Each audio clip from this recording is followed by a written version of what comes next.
My son, he has the opportunity to play sports at a school. Sports, by the way, that are not offered at our neighborhood school or any school close to our address. Again, students in Chicago, especially Black students, on average, travel almost 2 hours back and forth to school. So the real scandal, Abby, is why in 2023, Black families in Chicago and across this country have to deal with such severe inequities and such high stakes. I totally agree that that is a scandal, but I also think that what you just described for your son is choice that you made for your family. And I think that's what your critics are pointing out here. Boy, oh boy, oh boy, oh boy, oh boy. We have to talk about CNN doing a rare good job of journalism, as they are going to call out and destroy this Chicago Teachers Union president by the name of Miss Stacy Davis Gates for being a giant hypocrite, right? Which is not new. It's pretty par for the course when it comes to the Democrat Party, okay? And the reason why she's a huge, massive hypocrite is because as the president of the Chicago's Teachers Union, she is trying her best to destroy the ability for Black families in Chicago to send their kids to better schools. Now, we all know that a lot of these kids in Chicago basically are not getting educated. Okay, they can't even read at grade level, can't do math at grade level, can't write at grade level. I mean, they're effectively graduating dummies from these public schools. Okay, and instead of allowing these kids to have school choice, no. This teachers union boss is actively fighting against school choice. More specifically, this lady is fighting to try to end a tax credit scholarship. Okay, the name of the scholarship is Invest in Kids. Okay, this is an initiative that's done by the state of Illinois to provide low-income families with an opportunity to go to send their kids to better schools. But this lady says no, right? I'm not for this because, according to her, school choice is racist. Okay, she also argues that school choice takes away from public funding, which is not true as well. Both of those things are not true.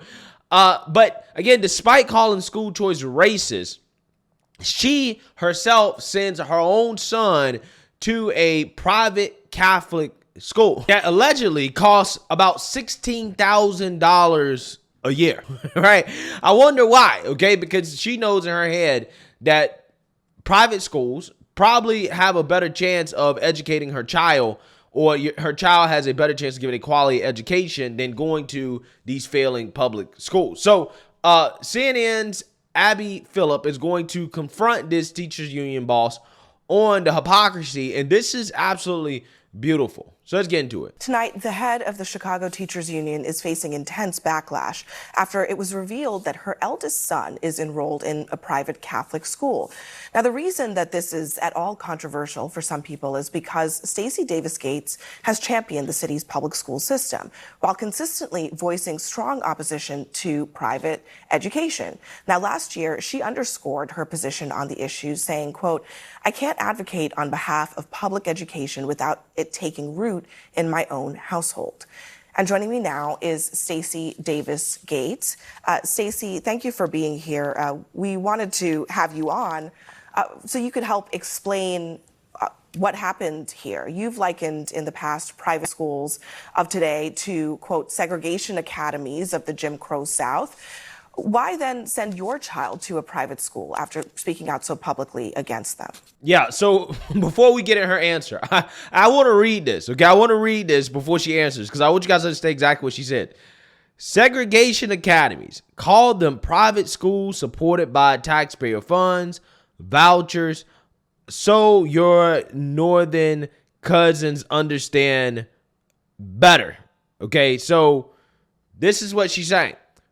Private schools supported by taxpayer funds. That is segregation academies. Private schools are racist, is what she's saying, right? I mean, this is plain English, right? This is what she's saying. I didn't speak out against private schools. I spoke out against school choice. School choice and private schools are two different entities.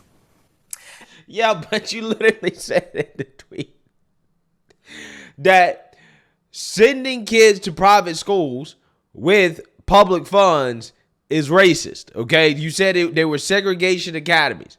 This is what you said. So you did speak out against private schools, or at the very least, sending kids to private schools with public funds. This is what you spoke out against. In your tweet, you describe basically you describe private schools of the North. That was literally your language. But you've also said this, that school choice was the choice of racists. I think at the end of the day, people are asking here about whether the rhetoric matches your actions. What do you say to them? Well, I would say that if we understand the desegregation of schools post Brown v. the Board of Education, we also understand that school districts in the South in particular closed down entire school districts, offered money to families, white families, so they could get accepted into private schools. That is, in fact, the origin of school choice in America. And I know that the right wing wants to obscure that in the same way that they want to tell us that slavery was a job training program. Yeah, so we know that nobody on the right is trying to tell black people or the rest of the country that slavery was a job training program. So that's a flat out lie. Now, I will say in regards to her claims about the origins of school choice going back to segregation, while there is some truth grounded in that, in the sense that, yes, in order to get around integration, Brown versus Board of Education, you did have some families opt to send their kids to private schools. Okay. And there were some school voucher programs that was created in order to facilitate that. However, a lot of that stuff got struck down by the federal courts in the 1970s. But again, that's not the whole story, because also you had black nationalists and liberal thinkers who also at the same time were touting school choice and school vouchers as a way to have their own school. For example, the Mississippi Freedom Schools, which were schools that were established back in the 1960s to give black kids a alternative to public schools that they saw as basically still maintaining segregation and inequality. Okay, so again, school choice historically in regards to origin is complicated. In fact, the first kind of modernized version of the private school voucher program was started in Wisconsin. Okay, I think like Milwaukee County, I believe it is. Under the superintendent that supported it, he was a black activist by the name of Howard Fuller. And originally what Howard Fuller wanted was an all-black school district. Okay, he wanted basically segregation. Okay, instead, the state government decided to create a large voucher program instead. So if you want to talk about school choice being racist and pro-segregationist, okay, fine. But it goes both ways, right? Because it's also been used by black activists to try to segregate black people and to have schools just for black children. So again, it goes both ways, right? But again, it's only bad when the white man does it, right? When the white man wants to segregate his kids from blacks, that's terrible, okay? But when black people want to do it, that's civil rights, right? Again, we all know how this goes. Look, I understand the history that you're talking about, and I myself attended public school my entire life. But I think one of the issues here is actually something that you yourself raised. You wrote a letter to your colleagues, and you said that our critics want you to believe that, quote, school choice is a black and white issue that lacks nuance and hard choices for people like us, black families, especially when you are parenting a black boy in America. You wrote that to explain why you chose to take your child out of public school for a sports program at a private school.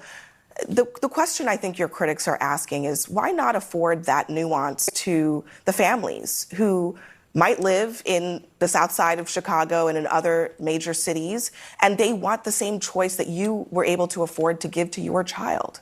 Because, right, like all Democrats, these people are massive hypocrites, okay? It is rules for thee, not for me. School choice for me, not for thee. Okay. And that little letter that she wrote explaining why she decided to send her black child to a private school. Well, some people would act like school choice is black and white, but it's actually nuanced. Well, you're the same person that's pushing this idea that school choice is a black and white issue, right? Literally, you're pushing it as a black and white issue. Oh, it's racist, right? School choice is for rich white folks, okay? And it's racist, right? This is what she puts out there. But again, because she is in a privileged situation as the president of a teachers union, she's probably in the top, I don't know, maybe 5 to 1% in income. She has the opportunity to send her child to a $16,000 a year school, and she does it, right? She say, oh, screw the public schools. I'm sending my child to private school. You shouldn't get that opportunity.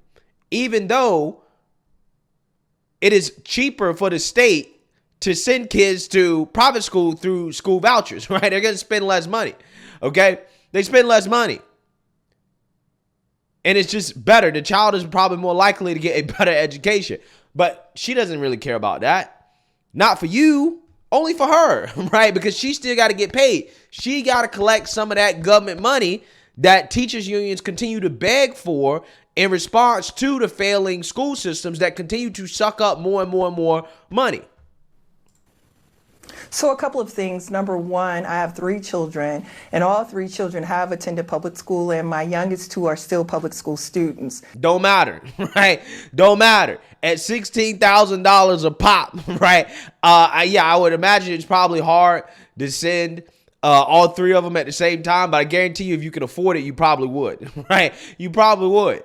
The second thing is that over 90% of my neighbors in my zip code send their children into schools outside of our zip code, outside of our neighborhood. And this is an issue that Black Chicagoans, Black families in Chicagoans deal with on a very regular basis, and in fact for generations. This is not an issue of just Stacy Davis Gates and her family. Quite frankly, this is an issue especially for middle-class Black families all across this country, where the public accommodation is obsolete, just like the grocery store in our communities is obsolete, just like the healthcare provisions in our community are obsolete. Here we go. Oh, Black people don't get enough money. Right? I mean, how many times have we heard the same old song and dance? You put millions and billions of dollars into these communities, into these school systems, okay, and you get a negative return on investment or a poor return on investment, right? But yet these people come out here and still cry, well, we need more money. We need more money. Billions have been poured into the Chicago school district in the past few years, because in 2020, the budget was $6.3 billion, and now in 2024, it's $8.5 billion for Chicago public schools. So billions of dollars more in funding over the past few years, and these people are still talking about how they're underfunded and underinvested in. Okay, when we're talking about one school district, billions of dollars, billions more in funding. But again, they're begging for more money. Oh, we don't have enough investment. We don't have enough money. Again, it's amazing. It's amazing. What I am saying, and what we have said very clearly as a union for a very long time now, is that the public accommodation has to be invested and resourced in Black communities, because we have been defunded and destabilized in those same communities. Defunded, right? The Chicago school district has been defunded, right? Chicago public schools. When I just told you guys, billions of more dollars have poured into that school district over the past few years, and she's claiming they've been defunded. This is nonsense, right? This is absolute nonsense. So when we talk about choice, Abby, what we're talking about is a decision between Frosted Flakes and Cheerios. But in Chicago, and especially in Black neighborhoods, it's a decision with 0 and 0. And that's not a choice. That is, quite frankly, an ultimatum. Black children in the city of Chicago travel outside of their neighborhoods on average 2 hours more than any other comparative demographic. I totally understand the point that you're making, but I do wonder, do you regret your own rhetoric here?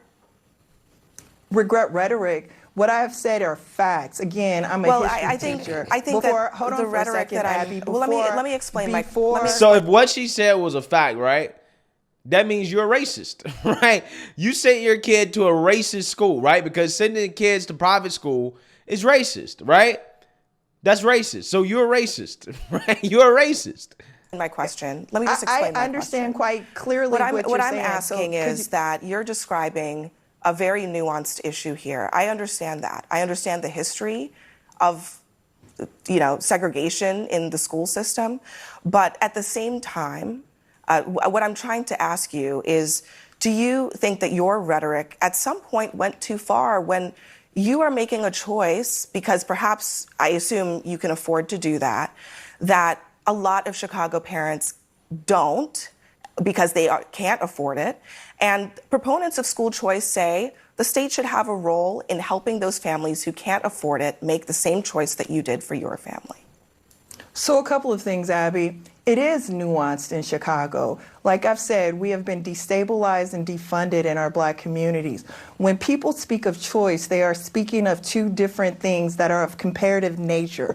What we are faced with in Chicago is an absence of a choice, is an absence of resources. And furthermore, school choice in this country has been anchored to a very racist and angry right wing. I can show you a whole host of emails that have come to me and my family detailing that level of violence and racism. So if the choice movement does want to move away from their angry and violent rhetoric, I might add, then they would do themselves a favor and reject the rhetoric of the right that tells us that history is not important. I understand the impact of segregation in Chicago, the impact of destabilization in Chicago, and I face that along with over 90% of my neighbors, and that the school that is supposed to be down the street for the cop that lives across the street from me, or the retired teacher and her family that lives next door to me, that's not afforded to us.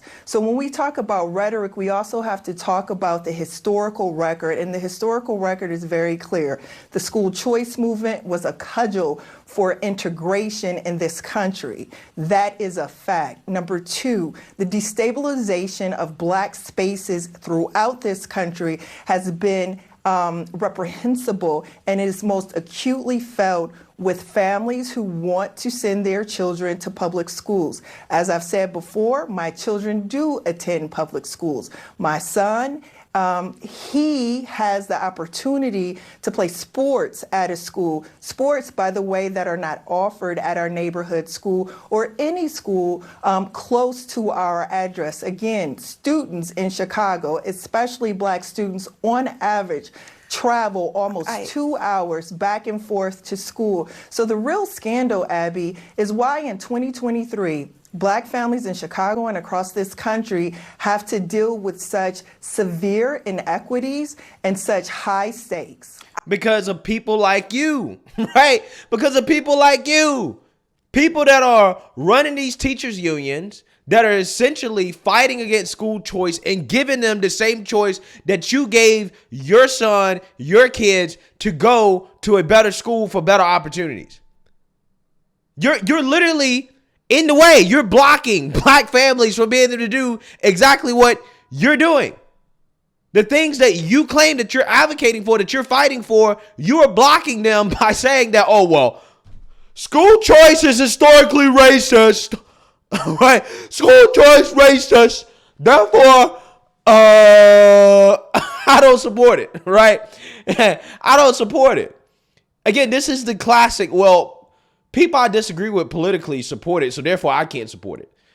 Without doing actual critical thinking and saying, well, even though people that I disagree with politically support this, maybe, just maybe, in today's time, the historical roots of how school choice began don't matter as much as the benefits of allowing Black families to have a choice and not be forced to send their students to schools that are, 2 hours away or whatever, right?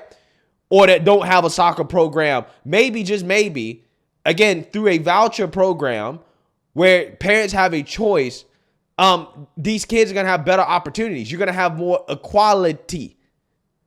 But again, this is not what she wants, because ultimately her job as the teachers union boss is not to look out for parents, it's to look out for teachers. And the best thing for teachers is to continue to soak up more taxpayer funds and money so that they continue to get paid, right? They continue to get paid. That's what they want. And again, this is the problem. This is the problem. And when people criticize her over this, solid, fair criticism is boohoo, whine, and cry. Oh my God, there's so much racism is done towards me. I'm black, right? I'm such a victim. You don't understand, right? They don't have anything else but victimhood. Nothing but victimhood. Nothing but victimhood. Again, these people who come out here and boohoo, whine, and cry about racism all day, the race crusaders, they actually care about black people the least, right? Because they advocate for the worst things for black folks. She's literally saying, I don't want black people to be able to go to better schools. I don't want them to be able to go to schools like the school my son is going to. That's racist, right? Which, I mean, I'm just saying, that makes her racist too. We want to defund the police, right? We want to defund the police. Be soft on crime. Okay, another policy that hurts black folks. And these same people that advocate for defunding police have private security and protection for them, okay? In the case of the squad, which is pro-defunding police, they hire hundreds of thousands of dollars of security using campaign funds. So police for them, security for them, protection for them, no protection for you, right? These people don't give a damn about black people. All they care about is themselves. I totally agree that that is a scandal, but I also think that what you just described for your son is choice that you made for your family. And I think that's what your critics are pointing out here.